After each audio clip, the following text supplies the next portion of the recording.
Well, a San Jose first grader is teaching just about everyone around him a lesson in bravery and hope. Eduardo Grijalva has been undergoing chemotherapy since the age of 3 and with no complaints. But now the 6-year-old is facing his greatest challenge. He needs a bone marrow transplant, and no one in his family is a match. Worse, Latino donors are few and far between. NBC Bay Area's George Grijalva joins us now with Eduardo's fight for life. This is new at 11. We don't have another option. Chemo doesn't work in him. The response is not really great with chemotherapy, so the next step is bone marrow transplant. 6-year-old Eduardo Grijalva is the textbook definition of the word strength.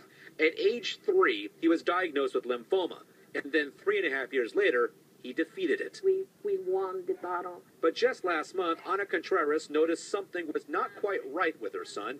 Eduardo was taken in for tests, and then she received a phone call that devastated the family. They called me the next day and they say, you know what, your son has leukemia.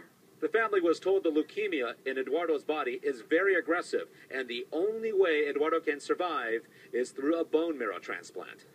It's really, really frustrating for me.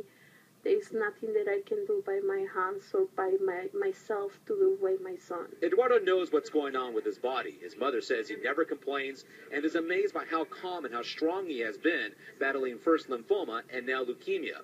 She says Eduardo inspires her every day, but she admits she's so scared of losing her son. That I'm afraid, that I'm sad, that I'm frustrated, because he's really out and he doesn't complain about nothing. Eduardo's first grade teacher, Laura Gonzalez, is helping the family spread the word about finding a bone marrow match. The students at River Glen School are there for Eduardo every day, cheering him on. I have students reading books to him, and they're so excited. They make up songs, and they sing to him.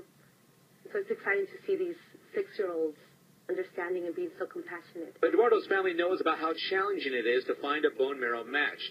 They have been told there are not many of Hispanic descent who are in the current database, and they need more to donate. The family hopes their son will inspire others to answer the call. I'm really convinced that we can find it and we can save Edu, that we can do whatever we need to do to convince the people to do the test. George Grijalva, NBC Bay Area News.